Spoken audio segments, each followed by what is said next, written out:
జరగబోయేటువంటి ఇరు రాష్ట్రాల ముఖ్యమంత్రుల సమావేశంలో విభజన చట్టంలోని హామీలు పెండింగ్ అంశాలే కాదు, ఇవాళ అదే అంశాల మీద మీరు ప్రధానమంత్రి గారిని అమిత్ షా గారిని వాళ్ళ దగ్గర ఈ ప్రస్తావన ఏమైనా వచ్చిందా? ఇట్లా ఇతర ముఖ్యమంత్రులు కలిసి కూర్చొని మాట్లాడుకోబోతున్నాం తెలుసు.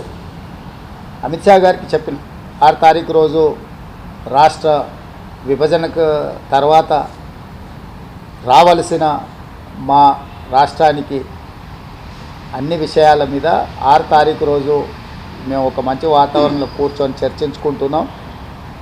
మీ సహకారం కూడా సమస్యల పరిష్కారానికి ఉండాలని అమిత్ షా గారికి చెప్పినాం. వారు స్పష్టంగా మీ సమస్యలు పరిష్కరించుకోండి, కేంద్ర ప్రభుత్వం వైపు నుంచి పూర్తి సహకారం ఉంటుందని వారు చెప్పారు. చాలా అంశాలు ఉన్నాయి, ఇంకా అది లిస్ట్ ఇస్తాను. 9th షెడ్యూల్ 10th షెడ్యూల్లో ఉన్న ప్రాపర్టీస్ కావచ్చు, ఇప్పుడు మా బట్టి విక్రమార్క గారు చెప్పినట్టు ఆ 5 గ్రామాలు భద్రాద్రి రాముడు గుడితో పాటు అక్కడ ఉండే దేవుడి మాన్యాలు ఇవన్నిటిని కూడా మన రాష్ట్రానికి సంబంధించి, అదేవిధంగా దీర్ఘకాలికంగా వాయిదా పడుతున్న నీటి పంపకాల విషయం కావచ్చు, ఇంకా ఎన్నో అంశాలు ఉన్నాయి. వాటన్నిటిని చర్చించుకొని ముందుకెళ్ళాలనుకుంటున్నాం. తెలియదు అసలు, ముఖ్యమంత్రులు కూర్చున్నాక కదా ముఖ్యమంత్రుల స్థాయిలో పరిష్కారం అవుతాయా కావా అనేది తెలియకుండా ఎట్లా చెప్తాం. మా ఇద్దరి మధ్యలో పరిష్కారం కాగలిగినాయి. ఇరు రాష్ట్రాలు 20 ముఖ్యమంత్రులు కూర్చొని పరిష్కరించుకుంటారు. ఇంకేదైనా విషయంలో భిన్నాభిప్రాయాలు ఉంటే ఆర్బిట్రేటర్గా కేంద్ర ప్రభుత్వం ఉంది. కేంద్ర ప్రభుత్వం కూడా ఒకవేళ ఏదైనా విషయాలను పరిష్కరించలేకపోతే చట్ట ప్రకారంగా దానికి పరిష్కారం ఎట్లా కనుగొనాలో కనుగొంటాం ఇద్దరం కలిసి.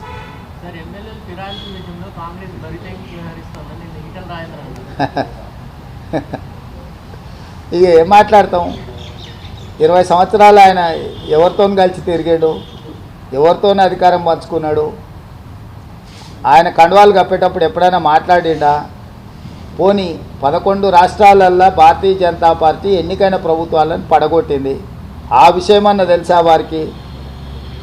కర్ణాటకలో కానీ, మహారాష్ట్రలో కానీ, గోవాలో కానీ, బీహార్లో కానీ, మధ్యప్రదేశ్లో కానీ, ఇప్పుడు మధ్యప్రదేశ్లో ఉన్న ప్రభుత్వం ఏం చేసి తెచ్చుకున్నారు? ప్రజలు ఇస్తే వచ్చిందా? అవును, ఫిరాయింపులు చేసి తీసుకొని ప్రభుత్వాలను పడగొట్టి ఇవాళ మహారాష్ట్రలో వాళ్ళు చేసిన పనికి ప్రజలు ఏం తీర్పిచ్చిండ్రో ఉంది కదా కళ్ళ ముందల. అంతగా కేసీఆర్ పట్ల వీరికి సానుభూతి ఏంది? కేసీఆర్ మీద ఇంకా ప్రేమ తగ్గనట్టు ఉంది.